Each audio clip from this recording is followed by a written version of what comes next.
Assalamualaikum warahmatullahi wabarakatuh. Jumpa lagi dengan saya, Saleh Basir, untuk memberikan tips dan trik ya dalam melakukan investasi saham ya. Hari ini atau kesempatan ini akan kita bahas mengenai PER ya. Dalam analisis fundamental atau singkatannya PER adalah Price to Earning Ratio atau perbandingan antara laba dibagi dengan jumlah lembar saham atau laba per saham. Ya, untuk memahami PER ya bisa dilihat di berikut ya. Jadi di video sebelumnya saya sudah menerangkan mengenai laporan keuangan yaitu rugi laba, neraca dan arus kas ya. Dan juga sudah dibahas juga mengenai book value dan PBV ya. Nah, sekarang kita masuk ke PER atau nih, Price Earning Ratio. PER adalah perbandingan antara price atau harga pasar yang harga pasar dari saham yang diperdagangkan di bursa ya, berapa misalnya PTBA hari ini tanggal 19 November kelasnya adalah 2230 ya, naik 5% tadi. Dibagi dengan EPS ya. EPS itu adalah earning per share. Jadi di video kami sebelumnya sudah dibahas mengenai rugi laba ya, di mana rugi laba itu menunjukkan laporan mengenai pendapatan, biaya dan berapa labanya ya, net income. Nah, di sini EPS adalah laba bersih dari suatu perusahaan tadi dibagi dengan jumlah sahamnya ya. Dibagi dengan berapa lembar saham yang sudah dikeluarkan perseroan kepada pemegang sahamnya. Ya, itu ketemu namanya EPS, earning per share atau laba per saham. Artinya setiap satu lembar saham PTBA atau Bukit Asam mengandung EPS 150 nih sampai September 2020 ya EPS-nya. Nah, artinya kalau PER adalah price earning ratio, perbandingan antara harga ini tadi, harga pasar dengan EPS atau 2230 dibagi 150 ketemu 11,2 ya. Artinya semakin apa namanya? Kalau EPS-nya semakin besar atau laba per sahamnya semakin besar, maka dengan PER yang sudah misalnya standar ya, artinya misalnya rata-rata industri di pertambangan PER-nya antara 11 sampai 12 misalnya begitu ya. Maka kalau EPS-nya meningkat atau laba bersahamnya meningkat, otomatis harga sahamnya meningkat juga ya, karena dengan nilai atau PER yang tadi ya, perbandingan antara harga dengan apa namanya EPS ya.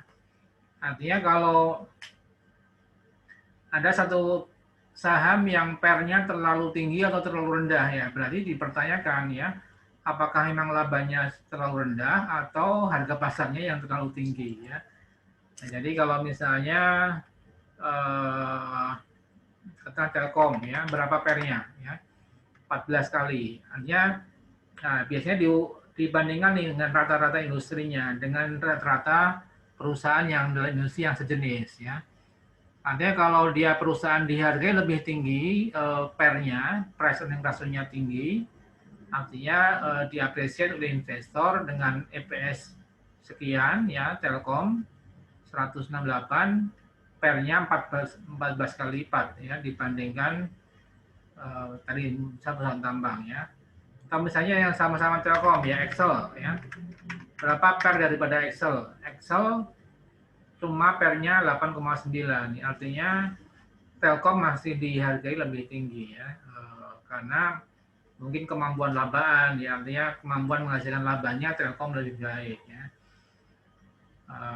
Artinya mungkin karena statusnya BUMN punya pemerintah itu pernya di harga lebih baik. Jadi banyak faktor yang mempengaruhi besarnya per ini ya.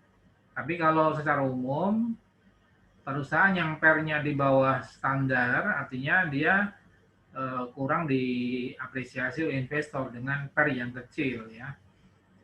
Misalnya Friend ya, pernya berapa? Malah minus ya. Karena Friend masih negatif sampai September 2020. Artinya rugi ya. Kalau rugi otomatis dia minus ya. Per yang standar yang baik itu antara mungkin 8 sampai 12 ya. Rata-rata industri lah misalnya gitu ya. Kalau sudah 15, 16 itu sudah tinggi ya. Tapi misalnya kalau di atas 20 ya berarti sudah ketinggian. Kita jangan beli saham-saham yang pernya terlalu tinggi ya, karena otomatis ada risiko sahamnya bisa turun ya harganya. Cepin, ya Cepin, wah ini pernya 34 ya, artinya tinggi sekali karena memang Cepin di dalam menghasilkan labanya cukup tinggi ya, ROI-nya 13,8 kali ya. Jadi dibandingkan dengan industrinya, misal Cepin dengan Java ya. Oh, Java malah lebih tinggi lagi pernya ya.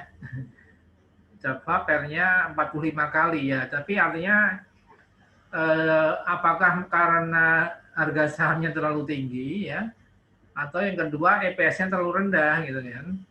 Ada dua kemungkinan ya.